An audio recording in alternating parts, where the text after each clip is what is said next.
Welcome to the Holistic Inner Balance Podcast with Dr. Nicole Cain and Happy Healthy Hadley.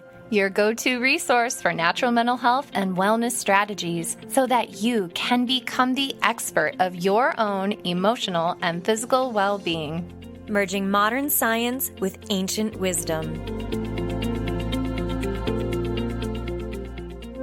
This is Dr. Nicole and Hadley, and we are Holistic Inner Balance. And our mission is to help you learn how to be your own holistic health expert. And my particular passion is learning about the juxtaposition between anxiety and trauma. And we're really fortunate today because we're going to be joined by two incredible experts in their own areas of trauma and what is the brain doing when we go through trauma and how do we actually heal from trauma. And so today is a conversation you're absolutely not going to want to miss. And we're going to be talking to Michael Baldwin and Deborah Korn. And the book that we're going to be focusing on, especially today, is a recent publication of theirs, and it's called Every Memory Deserves Respect. EMDR, the proven trauma therapy with the power to heal. And so I have this book here and I'm telling you, I couldn't put it down. It's beautiful. And there's lots of really inspirational quotes, beautiful images, stories, personal testimonies, and it's written in a way that is accessible where you can learn the rigorous science, you can see it applied to real human experiences. And there's checklists, there's all sorts of wonderful stuff that hopefully you can walk away with a better understanding of why you feel the way you feel and what to do about it. And so we're going to be talking specifically about EMDR. We're going to be talking about memories as clues. We're going to talk about how trauma gets stuck in the brain. And there's actually a really interesting definition that I hadn't quite heard yet in the trauma community that they bring to the table that I think is going to really resonate with a lot of you. We're also going to talk about neglect and how it's not always about what happened to you, but maybe what didn't happen to you. And we're also going to be talking about implicit versus explicit memories, which is actually something that really stuck out to me. And so I can't wait to get started. And so sit back, relax, get a piece of paper and a pencil out so you could take notes and enjoy the conversation with Michael Baldwin and Deborah Korn. I've been so looking forward to having this conversation. I love your book. There it is. I thank you for the PDF. That's so handy because I like to control search through documents. So I'm like, ooh, what was that? I know how to find the word. And so thank you for that. Yeah. But I'm also the type of person, like I underline, like I go back, I read, I love, and this is. And the book feels so nice, doesn't it? Oh, it just feels nice in your hands. It is so, the texture is beautiful. Your images are beautiful. The writing is beautiful. Like it's just, so I'm super happy we're getting to have a conversation today. Great. Oh, great. Thank you. Me too. I've been telling my husband all about it. Like for the past few weeks, I'm like, you don't understand how amazing this therapy is. It's so cool.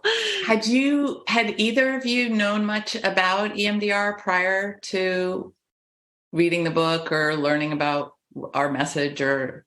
Yeah, I'm just... Yeah. I had learned a little bit about it. I knew what the therapy actually, like how it worked and everything. I've, read some different books that include it, but that aren't about it specifically. Yeah. But I didn't realize just how effective all of the research has shown it to be. It's just, it's just so cool. I get so psyched about it. Yeah. 30 years in, we really have a substantial evidence base at this point in time. And not just for PTSD, but, it's really accumulating across many different difficulties, people treating medical disorders. Yeah, it's very exciting. So cool. I was trained by Ana Gomez. Do you know Ana? Oh, of course. Yeah. So I was trained by her, and then I'm dear friends with Randy Webb. I'm sure you know Randy because I feel know the name. Yeah. Yeah. No, I know Anna very well. I adore Anna. She's like the most gentle spirit. Like you go into her office. Yeah. She has like the hugest bookshelf and it's just filled with toys. And I remember I went into her office one day and she was just like, look at this one and look at this one. And it was just so fun. Yeah. I adore her. Yes. Yeah. Oh, that's great. Deborah, where are you located? So I'm in Cambridge, Mass. You're in Cambridge, Massachusetts. Got it. And then Hadley, you're West Coast, and then I'm Michigan. And Michael, where are you at present? You said in New York. And you're in New York. Okay, yes. So you're sharing. Yeah, we're just like all spread out, and we're all sharing in the beautifulness. I love it. I actually just visited New York and Cambridge. Really? A few weeks ago in October. Yeah. So I loved it. Oh my gosh. It was beautiful in the fall too. It's amazing. Yeah. I was curious how you two found such a beautiful synergistic writing style, because I see both of your voices in this book conveying this message to the reader. And so I was kind of curious about that process. Mm-hmm. So Debbie, why don't I start and you can pick up? I think for both of us, actually it starts with the publisher. One of their primary objectives was to produce an accessible book for the lay public, because these topics are well-known topics in the clinical community, but not necessarily in the lay public community. So accessibility in terms of writing style and how we presented things and the use of imagery was right up there, number 1 or 2 in terms of what the objectives were. And I had never met Debbie before I first had a call with her. And then we met, I think maybe a month or so later, because she's very, very busy. And I went up to Cambridge. And she uses an expression called beshert, which means it's sort of faded. And I think the synergy and the shared goals and excitement for this book just kind of happened for both of us. Mm-hmm. And I think, we engaged in a process where we had someone interview me so I could just speak very naturally about the work that I do and my passion about EMDR and tell stories about clients. And I interviewed Michael. And then we took all of those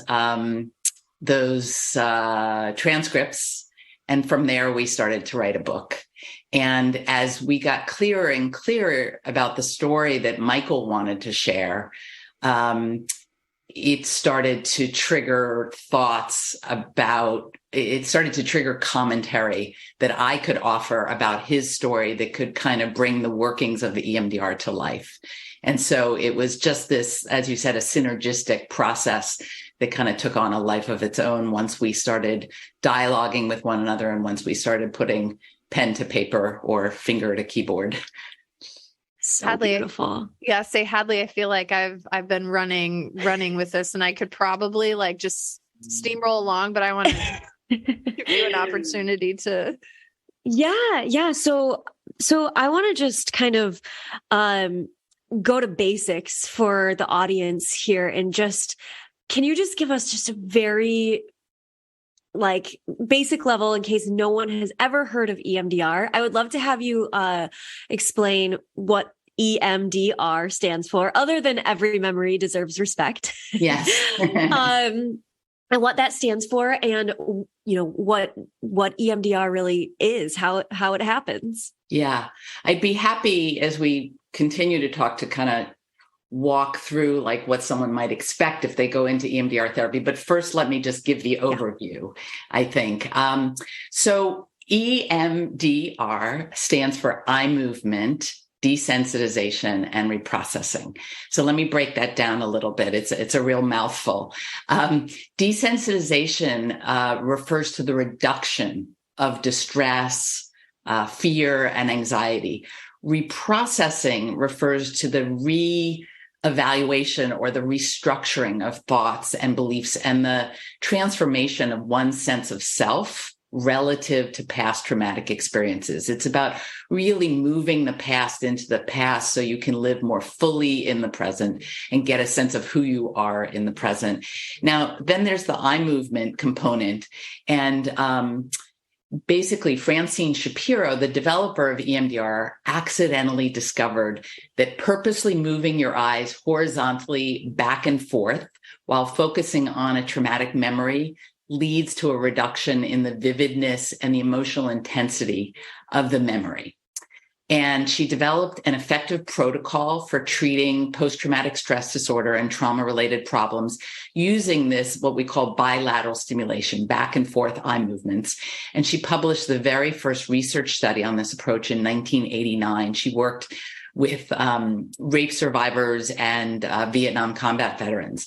So hence the name eye movement desensitization and reprocessing. And basically EMDR is a memory-focused psychotherapy that helps people deal with the impact and the legacy of trauma and adverse experiences in their lives. And it's based on the idea that psychological problems are related to a failure to adequately process traumatic experiences and memories. And these unprocessed traumatic memories that are kind of frozen or locked in our nervous system continue to affect how we perceive things, decisions we make, reactions we have, the beliefs we hold about ourselves and others. And then present day triggers come along, triggers meaning anything that resembles the original trauma in some way, shape, or form.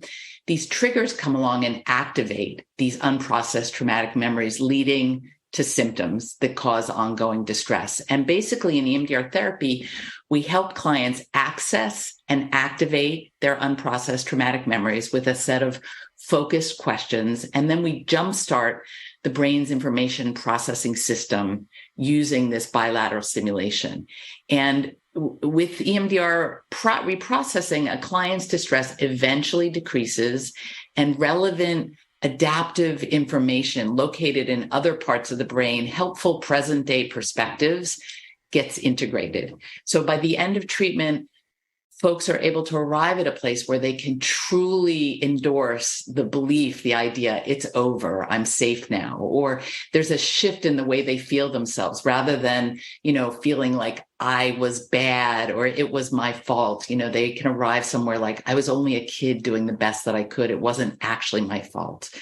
And so we see these shifts in thoughts and feelings and behaviors, physical sensations in the body, and spontaneous movement toward more positive thinking, more manageable feelings, and a significant reduction in distress at a body level. And probably the most relevant thing that I could say on a program like this, on your particular program, is that the theory behind EMDR argues that the mind can heal from psychological trauma in the same way the body heals from physical trauma, right? We're all physiologically geared toward the achievement of optimal health. And if you've been physically injured and left with a wound, the body will naturally and spontaneously mobilize. Like if you have, your arm gets broken, right? The body knows what to do to start moving. There may be some impediments that have to be removed or dealt with, like an infection, for example. But once you deal with those blocks, the body knows what to do. I love that. I love the way that you put that, where the analogy between, our bodies heal themselves. Absolutely. And our bodies, well, I want to say our minds heal themselves, but really our minds are also part of our bodies. And so right. Our bodies are healing themselves. Right. So that's so cool. Dr. Cain, were you going to say something as well?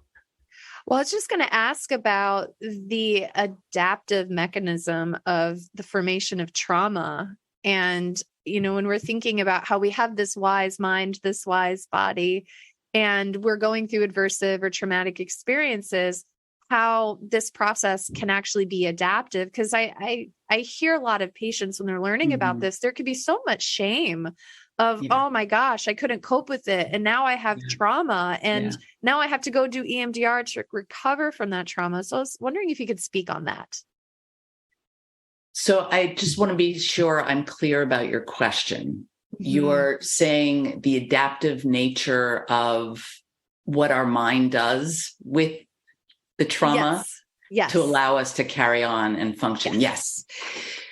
So when we are exposed to traumatic experiences, something very different occurs at the brain level compared to everyday experiences, right? When we go through everyday normal, so-called normal experiences, non-traumatic experiences, the mind is continually, regularly processing information, right? We go to a party, we see our friends, we eat good food, we dance a little, we talk a little. We go home that night and we reflect on the experience. Maybe we talk to our partner about it. Maybe we have a dream about it that night. Maybe we write in our journal about it. But by the next day, we've processed it through. But when we go through a traumatic experience, something different happens because of the overwhelming nature of trauma, because we may not have the supports in our life to deal with it, because it's bigger than something we can handle. The mind takes it and tucks it away. And, it's held in another part of the mind, so to speak. So the parts of us that have to get up and go to work the next day, the parts of us that have to take care of the kids, can continue to function while the mind holds this constellation of experience with feelings and thoughts and physical sensations. It gets held kind of in its state-specific form, separate from that daily functioning. And there is absolutely an adaptive aspect to that. And Michael, I heard that in your story, how you described your experiences and especially your experience in the book with your mom and that desire to take care of her and to protect her and mother her in a sense. And so that was what you needed to do at that time, given the resources that you had to survive. And so I was wondering if you could speak a little bit about that. So that's an interesting thing you should bring up, because part of my dilemma from birth was getting nothing, no attention. In fact, it was Dr. Magdavita referred to it as willful neglect from my mother. So when I got towards my nadir, towards my lowest point, I was overcompensating by doing anything and everything for her, hoping that she would finally give me the attention and love that I had been yearning for since I was pre-verbal. And that just was never going to happen. There was one episode where the last time she was in New York was here for, I can't remember the reason. And I realized on the third day when she was going to the airport that she never asked me a question about my life or what am I doing? Or am I going out with anybody or how's, never any substantive question ever came up that she asked me. And I'm realizing this. And then at breakfast, kind of it was the straw that broke the camel's back. She said, Michael, you haven't even noticed my new blouse. You haven't said one word about my new blouse. And I'm realizing at that point that I was just to give up the ghost. This is never, because I had taken her to 2 live shows and to the Polo restaurant and everything I could imagine to do in New York and for nothing. And then unfortunately that ended up in a pretty serious episode because I was out late, drank to the point of blacking out, fell on my forehead. I had 7 stitches the next morning. And I it's funny, the therapist I was seeing at the time said, I can't help but notice that this is the same place where all your concussions took place, in your forehead, where it seems like that's sort of ground zero for all when you're as a child, just always falling on your head. So that particular episode, in respect to my mother and sort of over paying way too much attention, was kind of my last gasp attempt to get something. Mm-hmm. I'm remembering, Michael, early on when we started talking about your history and your story, I shared with you a phrase that really rang true for you, which was, I said, attachment at all costs. Yeah. And so we know that we're biologically driven, right, to attach to our caregivers from when we're, from the very first moment of life.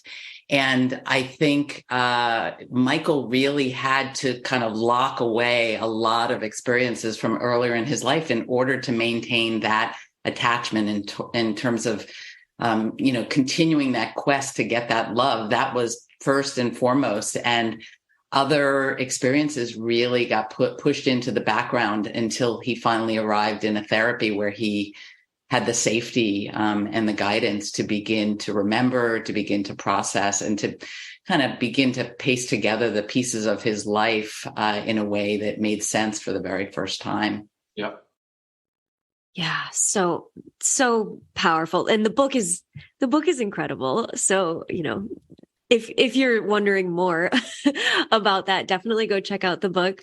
Would you also just explain to us a little bit about trauma? And I know people are learning more about this, but just so that if people are like, well, I don't have like a big trauma in my life. We have like big T traumas and little T traumas. So can you explain a little bit about that just for anyone who doesn't quite understand that?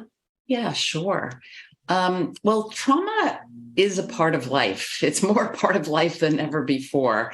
I think 70% of adults have supposedly experienced at least one significant trauma in their lives. And in our book, we define trauma very broadly. We say that trauma is any experience that feels overwhelming, triggers strong negative emotions like shame or terror, and involves a sense of powerlessness or intense vulnerability. And trauma is both objective and subjective. It's both the event and the experience of the event. So no two people are going to experience the same event in the same way. What might be traumatic for one person may not be traumatic for the next. So it's not just what happened to you, but also what happens inside of you. And we know that the greater the number of traumas that you're exposed to, the greater the psychological and the physical toll. And we know that trauma is cumulative and that it's developmentally bound, meaning the younger you are, the earlier you are in your development, the more vulnerable you are to the after effects of trauma. And we do talk about big T trauma and little t trauma in the book. And when we refer to big T trauma, we're talking about events that most anyone would consider traumatic, what you might call shock traumas, where the person perceives a potential threat to their survival or the survival of loved ones. So here we're talking about childhood, sexual, physical, or emotional abuse, rape, physical assault, perhaps the traumatic death or murder of a loved one, combat-related trauma, perhaps devastation related to an environmental disaster or witnessing violence. When we refer to little t traumas, we're talking about experiences that people might not necessarily recognize, as you said, might not recognize as traumatic, or events that might not necessarily meet the official diagnostic criteria for a so-called trauma. So criticism, covert bullying, experiences of betrayal, experiences involving humiliation or failure or aloneness, subtle microaggressions, as well as discrimination or hostility related to race, ethnicity, gender, sexual orientation, appearance. Little t examples in adulthood might be perhaps a divorce or losing a job or a difficult move or the discovery of a partner's affair. Although, again, that could be considered a big T trauma for some people. It depends on the circumstances. It depends on who you are, what you've been through before in your life, what kind of support you have. Examples in childhood of little T traumas might be feeling ignored, feeling different, unable to measure up, feeling powerless, or unable to control kind of the chaos in your family if you grow up in a so-called dysfunctional family or an alcoholic family. And the last thing I'll say about trauma is that it involves both commission and omission. When I say commission, I'm referring to the things that happen to you. So for many people, something happened to them in their lives, right? There was an assault, there was emotional, physical, or sexual abuse. They were in a car accident. They had a traumatic loss. Something happened to them.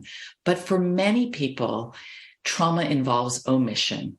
And this refers to situations where things were supposed to happen, but didn't. Situations where someone was not properly protected, where they weren't listened to or cared for or valued. So here we're talking about experiences of neglect, as Michael mentioned, deprivation, abandonment, alienation, discrimination.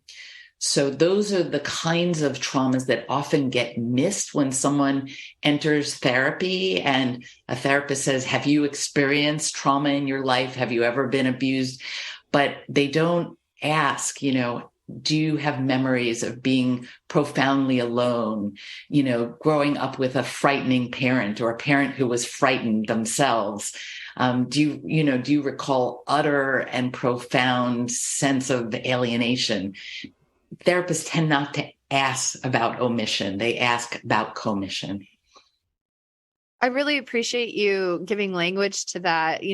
There's a new book out with Bruce Perry and Oprah, What Happened to You? And they're emphasizing the commission of what happened to you. And yes. I really, really appreciate you giving us the word omission, because there's actually, this just happened last week in my clinical practice. Is I had a patient who he's rock bottom, 10 out of 10, suicidal despair, very, very deep, dark place. And he sat down one day and just started Googling what is emotional neglect. And it was as though like the light bulb turned on. Yeah. And he turned a corner because suddenly he had language for something that had been giving him enormous amounts of suffering, but no one had asked him about before. And so I was sitting in this meeting with him and he was like, Dr. Cain, I was emotionally neglected. It makes sense that I'm suffering. And so it's like what you described in your story, Michael, is a lot of that trauma of omission. And I think it's really important. And that for me, that's a huge take home. Yeah, I think, Michael tells a story. I'll let you tell the story, Michael, but Michael tells a story of, being put out in his backyard in diapers and bare feet and nobody attending. And do you want to share that story, Michael? Yeah, this is, in fact, I was just I shared a photograph that I found from my sister of me at age 2 in that backyard in a diaper, barefoot, where I was just left, no supervision, and I'd find my way out into the back alleyway and wander down to the intersection this is in Denver, Colorado. And a neighbor would find me and bring me back to the front door of the house and say, we found your son 2 years old in a diaper wandering around the intersection. I mean, absolutely true story. And what's so funny about this is we would laugh about this story growing up. What's so tragic about it? Yeah, my mother would laugh. And because so here's our mother is supposed to be a caregiver, so completely misattuned to her children's, I'll just speak for myself, needs and entitlements in terms of attention and celebration and mirroring and being cared for, et cetera. Completely misattuned. The early work with Dr. Magdavita had explicitly having to do with buried feelings, oceans of feelings of longing and loneliness and neglect, which were profound, that I was completely unaware of. Wow. I resonate with that. I found when I was doing my own work and doing my own EMDR work that was a big thing that was coming up for me. Is it was a lot of like forsaken feelings and loneliness and like memories of being by myself when I was way too young in the woods and just like off like the boxcar children. And so I very much resonate with what you're describing. And I also really resonate with what you were saying, Michael, in the book about, how did you word it? You said like the happy Michael. Do you recall the exact wording of that? It was like the way that you. Oh, with the external facade that I would put out there for the world to see, the happy, perfect, successful people. Yeah. Oh yeah. Yeah. Oh, that I cannot tell you. I think I've told this to Debbie when Debbie interviewed me. And when the precursor to that was me writing my story for Debbie prior to the interview. And one whole section was about the creation and the maintenance of that facade. And I just think back at the time I was in Boston and or New York, the lengths that I went to, the things that I would do, this complete and totally overwhelming obsession with status and achievement, and putting out a facade of happy, successful by all of the most, all these superficial markers. And it just, by the time I got through with writing it, it was just exhausting because I remember that. I remember something else. I mean, finding out who the seamstress was in the South End of Boston, and this old Italian woman going to her little store and going and picking out of 1,000 spools of thread the exact salmon colored thread that I wanted for the monogram on my Brooks Brothers shirt, exactly what size and where it had to go, and on and on and on and on and on. Yeah. Are you familiar with the Enneagram? Yes. I was just wondering that. if I can ask, are you a 3? My sister is now, my younger sister, she's a development coach. She's doing an Enneagram course now. I thought they had the letters, but I think she said I'm a 7 or an 8. It wasn't ENTJ. That's the Myers-Briggs, which is Myers-Briggs. Yeah, I think she said I was a 7 or an 8. Oh, that's so fascinating. Because as you're describing that, I'm like, yes, me too. And I'm a 3. So Same. It's all about Hadley and I unite in our 3-ness, where we find inherent value from success. Like if I'm not successful in achieving, then I don't have value.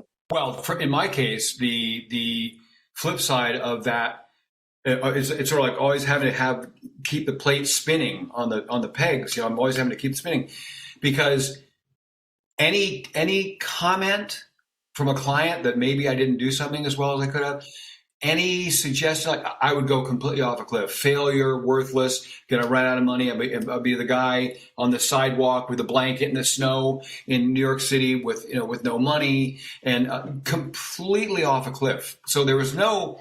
It was a house of cards. There was no stability because nothing was coming from the core me. Anything. It was all this dissociated, externalized facade that I had created to protect against this conviction that I was worthless.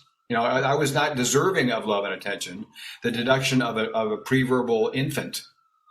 So, I remember in Dr. Magavita's office having cramps in his office.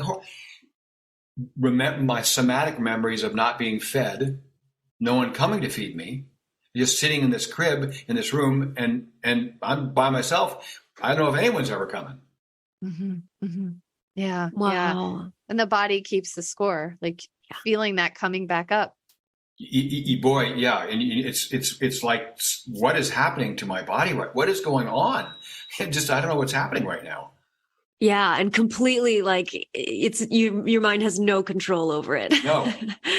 Right. Oh, that is, so powerful. And I'm curious, because in the book you talked about how, you had gone to therapy for, I think 22 years. And you were just still not, it was talk therapy, it was CBT. There were a few other ones as well. Short-term intensive dynamic psychotherapy. And I was just funny. I was talking to Deborah about this earlier today. So it was over about a 22-year period, a total of 7. Dr. Magavita was the 8th. So I was really trying. And at one point I would fly once a month I was living in Los Angeles to Cambridge to see this Dr. Oken. And I would see him for 5 hours at a time. And then the geography got reversed, and I was in the East Coast and he was in Los Gatos, California. And I'd fly out there and go to his house once a month for 5. So it wasn't like I wasn't trying. It's just none of them did one or two things. None of them offered any substantive relief, number one. Number two, none of them helped me understand the connection between my present day adult symptoms and traumatic experiences in my past. And none of them gave me, when you step back and you have a head above water, what we refer to in the book as a sight map. So I could see exactly sort of like bird's eye view. Oh, that was my mother's role. That was my father's role. That's the role my brother played. That's why this happened, which is really, in a way, your ticket to get out of jail, because you can finally see what was going on in your developmental history. Yeah. This is a good segue into, and then EMDR. Yes. Yeah. Yes. So why, I mean, I want to learn more about why EMDR was so much more effective than these other modalities. Okay. So, I would say, it was obvious to me that it was serious. Again, let me just reiterate for your audience, none of the therapists that I had seen ever talked about trauma. None of them were EMDR therapists or knew anything, as far as I could tell, about EMDR. So Dr. Jeffrey Magnavita, who was my therapist, Debbie was not my therapist. Dr. Magnavita was the first EMDR therapist I had ever seen. And from the very first time I saw him, it was different because it wasn't talking about experience. It wasn't intellectualizing about experiences.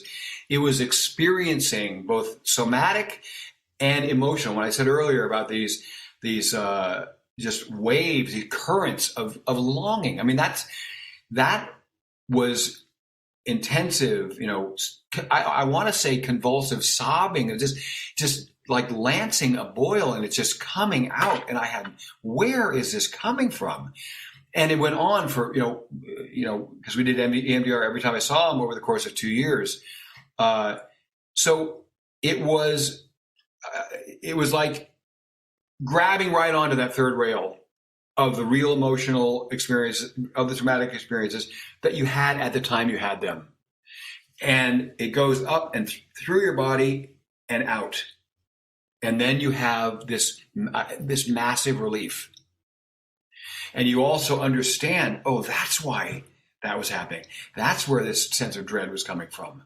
That, and in my case, it wasn't until towards the very end that two things that had plagued me for over 30 years, two recurring nightmares that never changed and were as terrifying the last time I had them as they were the first time I had them. Finding out through EMDR with Dr. Magnavita what the true source of those nightmares was. And it's your brain's in this loop trying to say, there's something unresolved here. There's something unresolved here. Here we are again. And finally finding out, being able to go back and find out what those nightmares were trying to tell my conscious self, and finally understanding those, both of which were extremely traumatic experiences. And I could sort of understand why, somebody was saying, well, we're not sure he can handle this yet, so let's just wait. Because Dr. Magnavita knew, I think after the first year, he knew what was going on, but he couldn't tell me. So he had to wait until I arrived. And one of the dreams sort of revealed itself in what it truly was. And that led to getting right in touch with the actual event. This kind of brings to mind the question that you guys wrote about in the book of implicit versus explicit memories.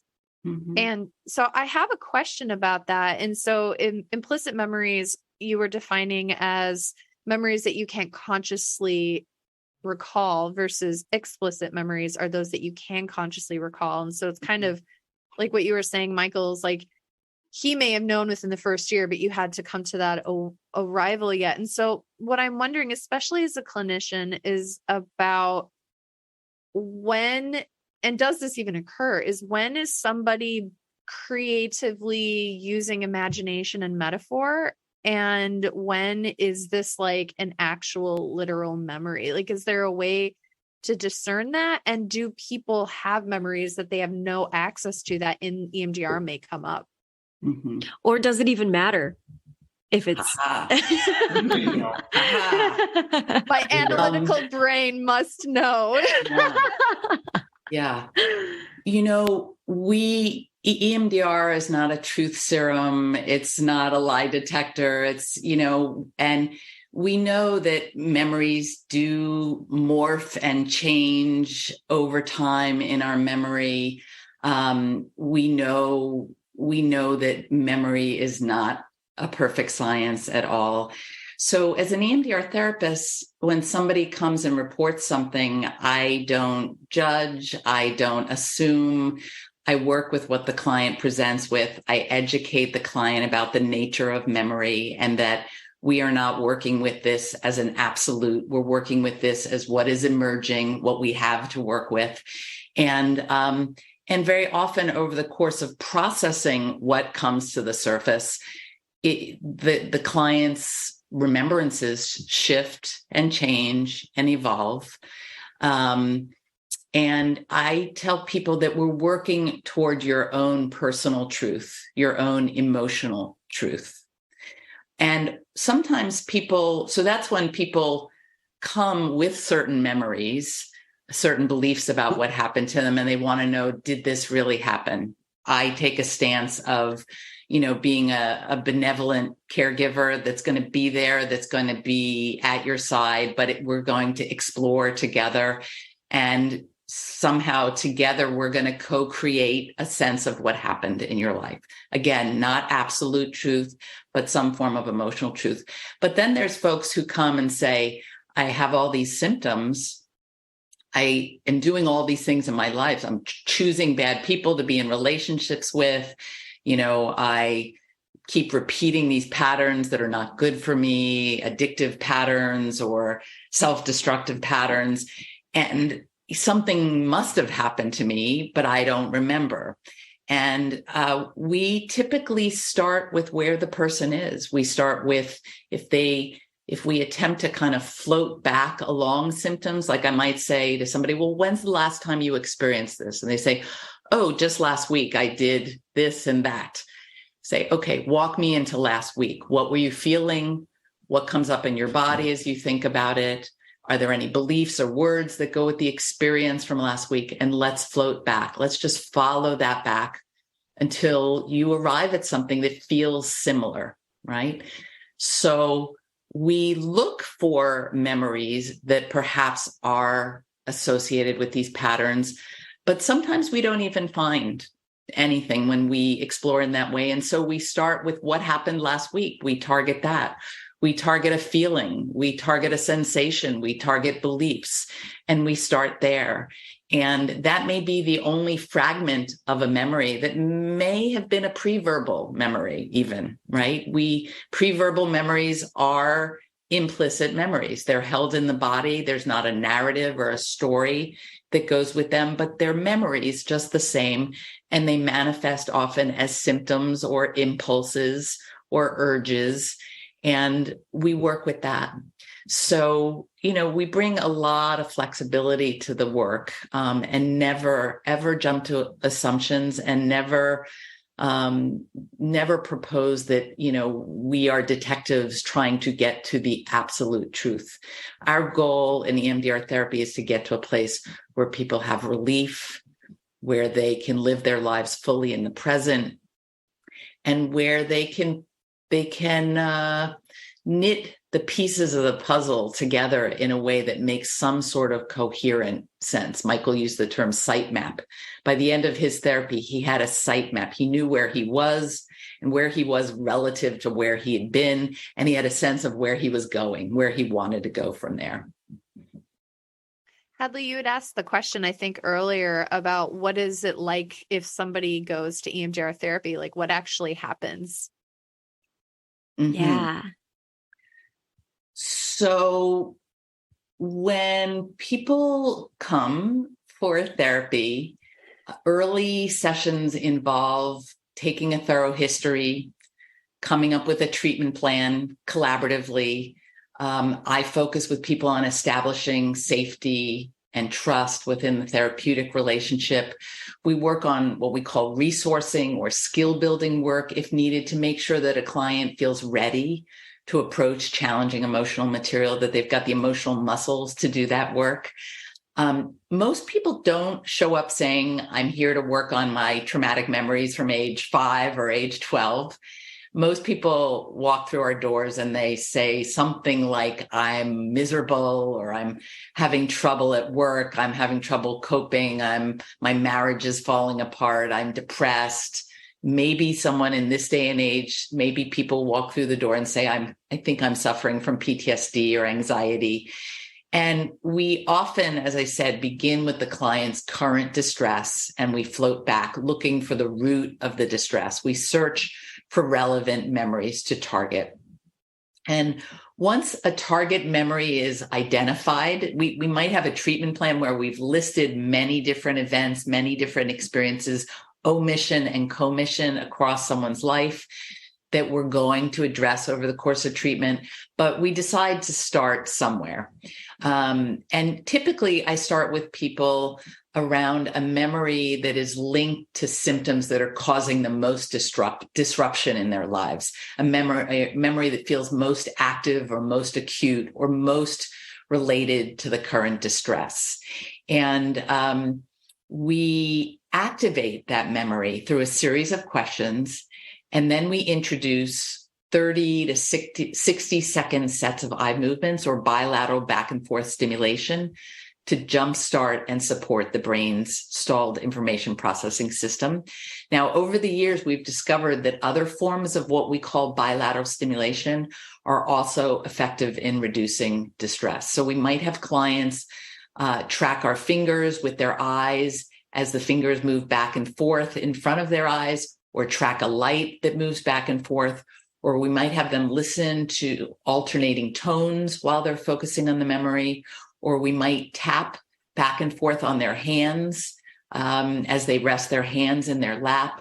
And by the way, during the pandemic, we've discovered that EMDR can be done virtually without difficulty and with equally effective results. But with every set of bilateral stimulation, the client is asked to simply notice what changes or emerges and to report. So clients report images and thoughts, reflections, feelings, sensations. They report on impulses and insights. We encourage them to just notice, right? To be a passenger on a train, just watching the scenery go by, always staying connected to the present moment, just witnessing from a distance, 1 foot in the present, 1 foot in the past at all times. We always stress the importance of this dual attention, right? Staying connected to the here and now as they dip into the past. And with every set of bilateral stimulation, we ask, what do you get now? What do you notice? What's changing? And as I said earlier, no two people process in the same way. There's no supposed tos, there's no shoulds. We say to clients, whatever comes up, just let it come. And clients remember and they process. They process fear, grief, anger, guilt, and shame. They move in and out of confusion and into clarity. And we work to keep the processing body focus. I'm always asking, and where do you feel that? Where is that in your body? Just notice. I remind folks, it's just a memory. Just keep being a witness, be an observer. And in the course of processing, a client might imagine saying or doing what they never got to previously say or do. They might express their rage. They might imagine themselves running from a scene when in fact they were trapped or they couldn't run at the time. They might imagine fighting as a young little person against somebody bigger and stronger than them, but somehow having superhuman strength. A client might also spontaneously see their younger self and offer compassion and care, offer information to help bring something to a level of greater understanding and completion. And with reprocessing, a client's distress eventually decreases and they eventually arrive at their place where it feels like they have moved the past into the past. Their distress has come down and they're able to integrate a more positive belief about themselves or the world. And it's important to say that comprehensive treatment involves tackling past traumatic experiences, but also present triggers and symptoms and goals for the future. So we start with the past. We typically try to begin with getting at the roots, pulling things out by the roots, so to speak. So we begin with past traumatic experiences if we can identify them. And if that does not clear the symptoms fully in the present or clear the reactivity to triggers, we go in and we target those triggers. And then once we've cleared all of that, we move into the future and we work on what are called future templates, which is we ask the client to kind of take those new beliefs about themselves, that new felt sense in their body, and to imagine themselves in challenging future scenes, coping, dealing, being effective. And we have them play a movie and we add in the bilateral stimulation as they play that movie. And the bilateral stimulation seems to strengthen, seems to integrate that new sense of self. And then we send folks out into the world to try, to take on challenges, to return to situations that they previously were not able to cope with, and to take on new things in their lives, to expand their world, and to think about engaging in activities that they would have never considered previously. Oh, it's so cool. I just have chills all over as you explain this. It just makes me so excited for the future of therapy. And, just the fact that, and I would love to hear from you just a little bit more about the research as well, because, thinking about, okay, I'm moving my eyes back and forth and that's supposed to like do all of these things. It sounds like it's maybe too good to be true, but really the research shows that it is incredibly effective. So do you want to just say a little bit more about that? Well, sure. First, let me say something about the bilateral stimulation, which sounds so hocus pocus and weird. And the truth is we have a lot of research now that substantiates the effectiveness and the effect of bilateral stimulation, particularly eye movements. So, but basically, bilateral stimulation refers to any facilitated stimulation that challenges the client to orient or track laterally back and forth with their attention, stimulating both sides of the brain.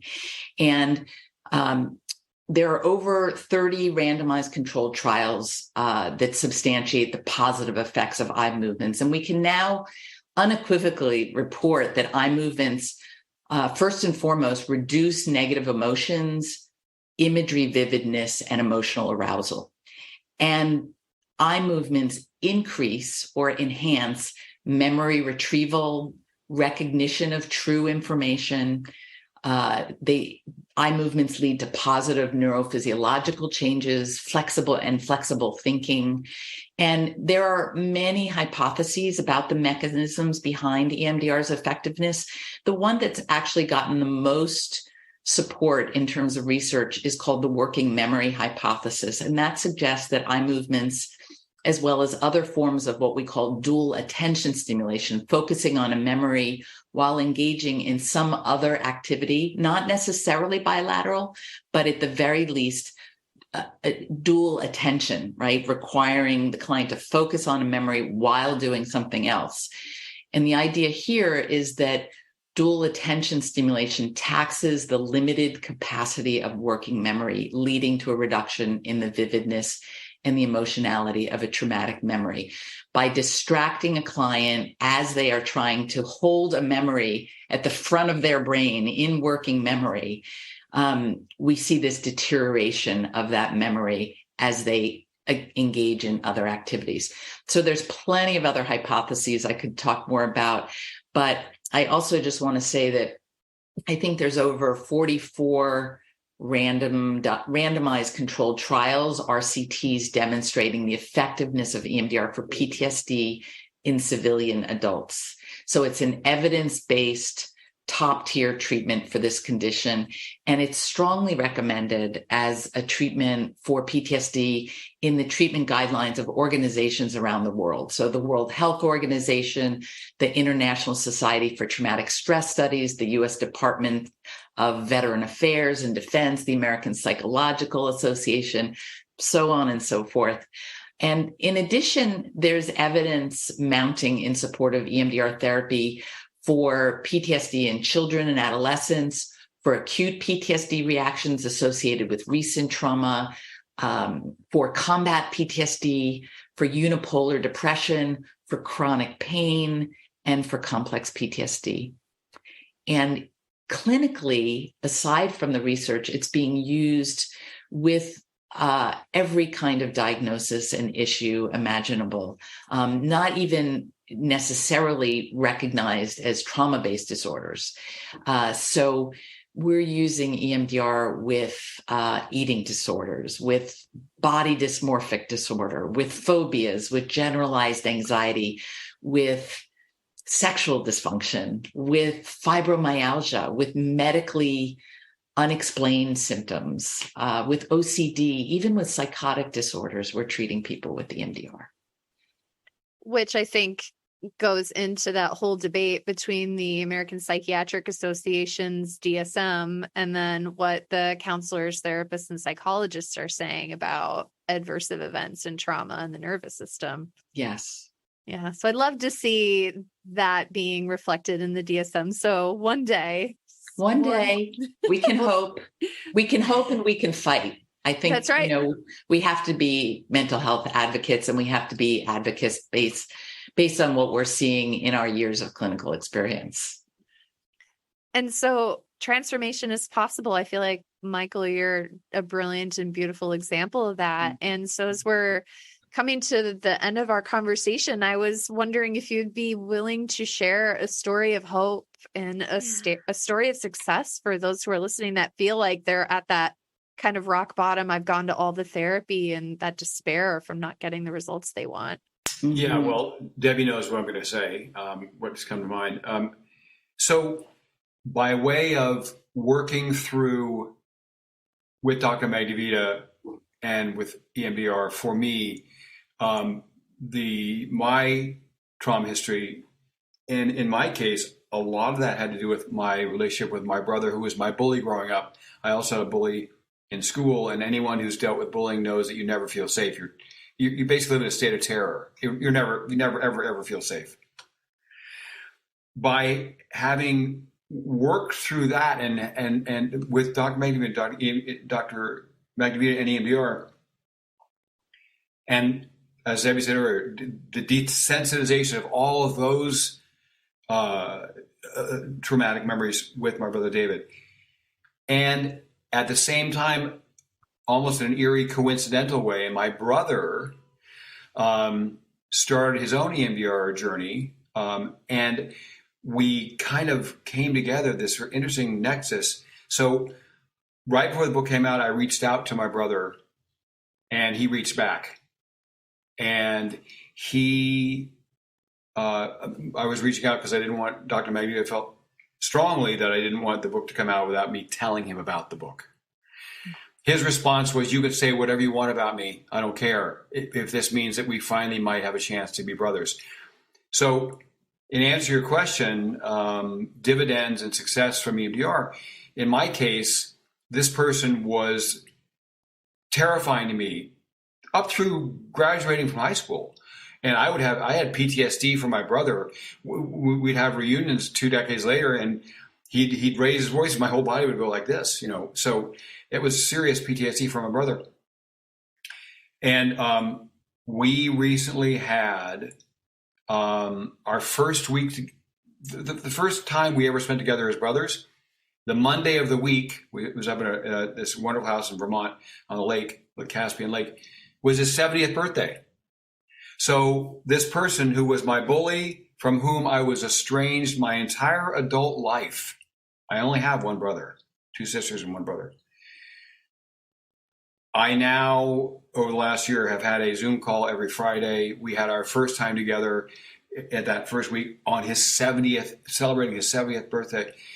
And to me, this, knowing what it feels like to have this, to me is nothing short, as I tell Debbie all the time, it just feels like a miracle. And there's no way it ever would have happened had my experience with the EMDR had dealt with those memories.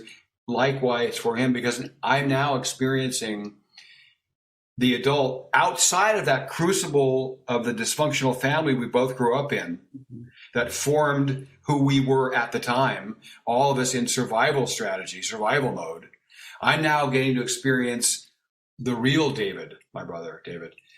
So I can't think of anything more miraculous than that. And it's just brought such joy. We also just went to Paris for 6 days. He wanted me to go with his 2 daughters, one of whom was married. We spent 6 days in Paris in the same Airbnb and had the most spectacular time.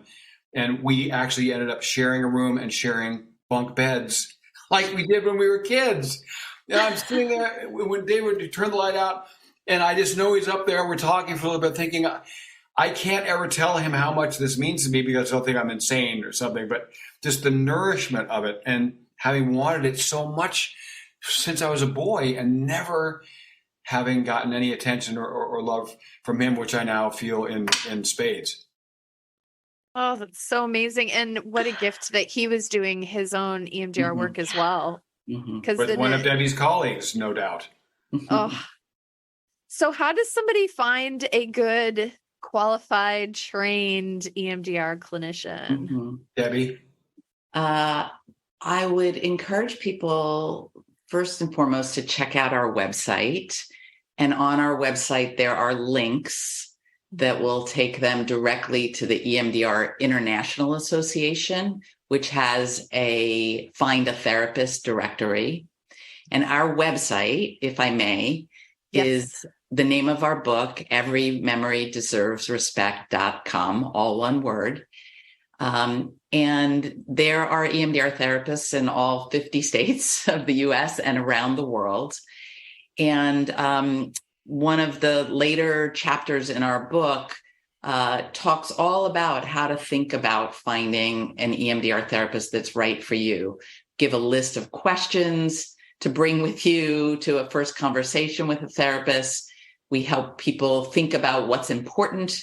You know, what are you looking for? What's important to you? What are you looking for in a therapist? What are you looking for at this point in your life?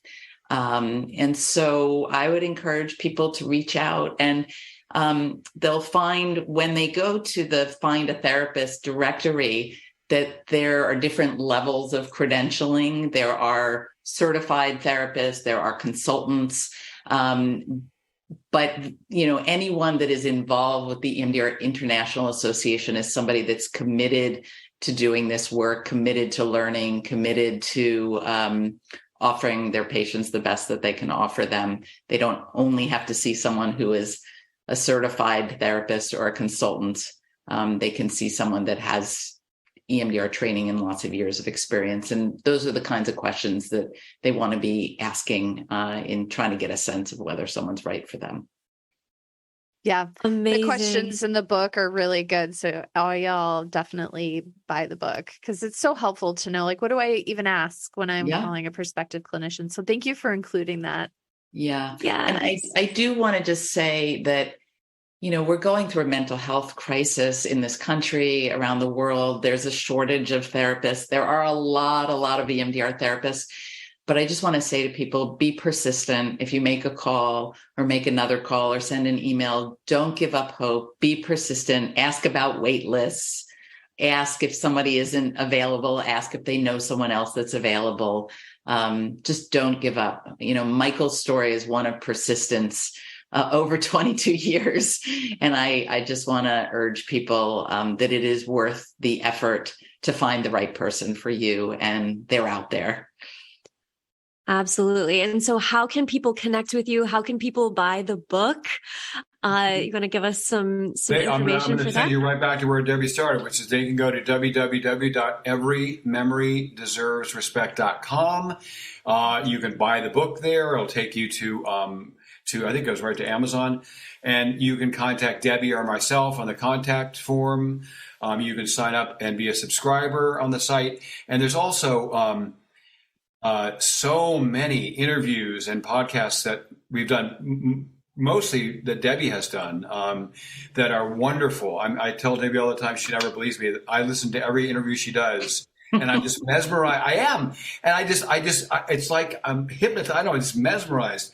So there's so many of those there that you can listen to. So there's resources. So I would direct people to our website. Awesome. That's perfect. Yes. Thank you both so much. Michael, thank you for sharing your heart, sharing your story with everyone. it's incredible to be able to read the book and kind of go through the whole journey with you. And thank you for sharing on this interview as well. And thank you, Debbie, for sharing your wisdom and your years and years and years of experience. It's just really wonderful, really beautiful. So thank you both. Our pleasure. Thank you so much for having us. Yeah. Yeah, absolutely.